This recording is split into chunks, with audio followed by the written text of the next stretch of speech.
Our group was assigned Solution B and tasked to separate and isolate the 3 compounds from the dichloromethane using liquid-liquid extraction and acid-base reactions. To begin the experiment, set up the separatory funnel apparatus. This includes a stand, clamp, separatory funnel, and appropriately sized beaker in case the stopcock accidentally releases fluid at any point between the separations. To ensure the stopcock is not leaking, the apparatus can be tested with deionized water, then drained, and then the extraction begun. The first phase is called extraction, which is different than washing because the substance of interest moves from one phase to the other, whereas in washing, the substance of interest stays in the same phase. Add 5 milliliters of 1.3 mol NaOH to the 3-compound solution. Swirl it around while still in the Erlenmeyer, then pour the entire compound solution and NaOH into the separatory funnel using a 60-degree funnel. Once the interface has appeared, begin draining the bottom phase through the stopcock into the beaker labeled organic layer. You will be able to tell if there is an interface because the solution will no longer be emulsified, meaning the immiscible liquids are no longer combined. Close the stopcock quickly after the interface has entered the stopcock, which is important because it is best to put the interface with the solution that is going to be extracted again. Pour out the remaining upper layer into a small Erlenmeyer flask labeled conjugate base of organic acid A and set aside.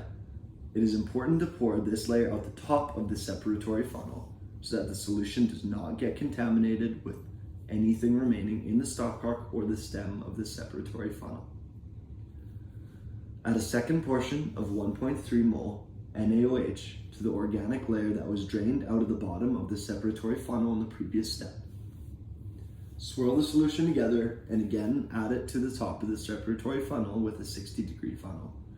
Wait for the liquids to separate, then, once again, drain the bottom layer into the organic layer flask, closing the stopcock once the interface enters the stopcock, since this solution will be extracted again.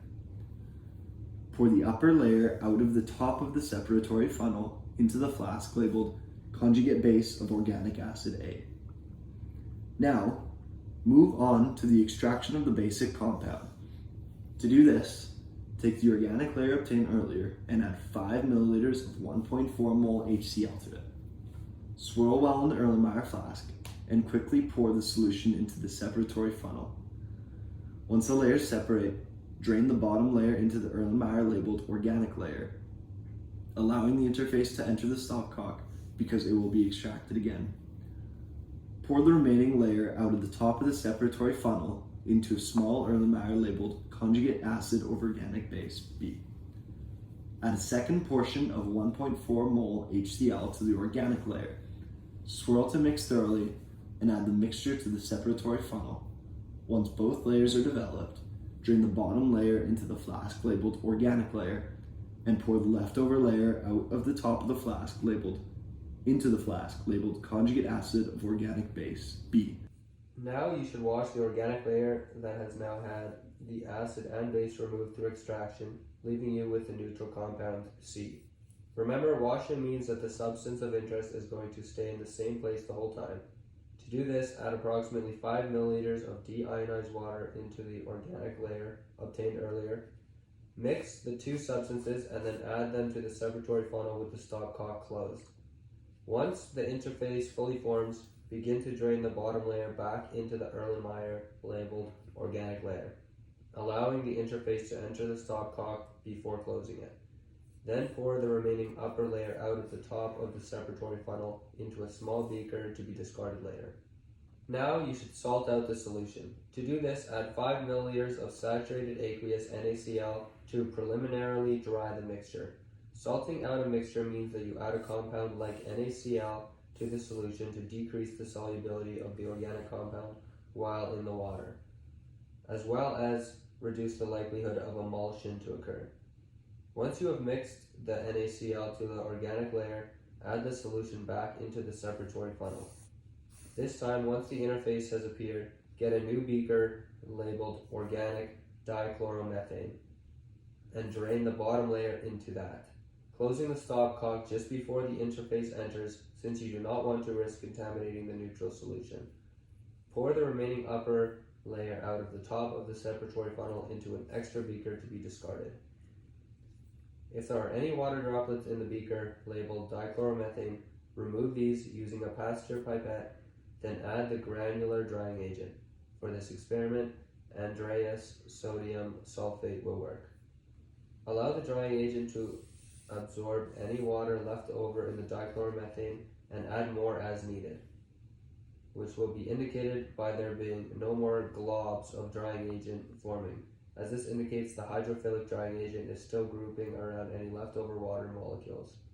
Filter the dichloromethane through a cotton ball into a round bottom flask to be placed under a rotary evaporation apparatus and begin the process. The reason we use rotary evaporation to isolate the neutral compound is that it will be faster, since it is not under any pressure, as it will be distilling, and we will take advantage of the neutral compound's thermal stability by using a low temperature.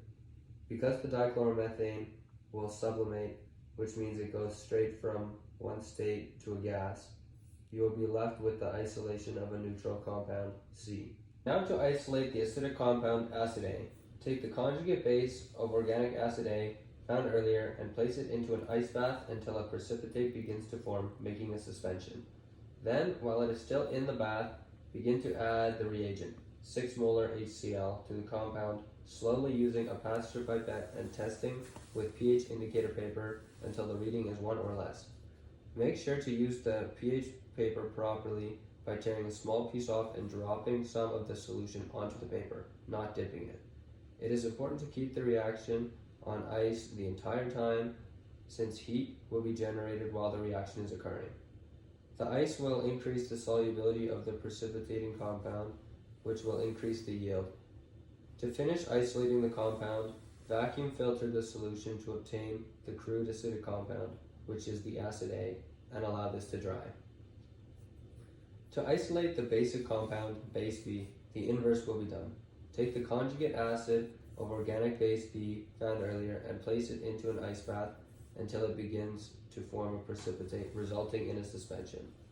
While it is still in the ice bath, begin adding the reagent, which is 6 molar NaOH, to the compound, slowly using a pass-through pipette and testing with pH indicator paper. Again, ensure you use the paper properly, never dipping, only ripping small pieces off. Once you reach a pH of 14, there should be a lot of precipitate formed in the solution, which can be collected with vacuum filtration and left to dry.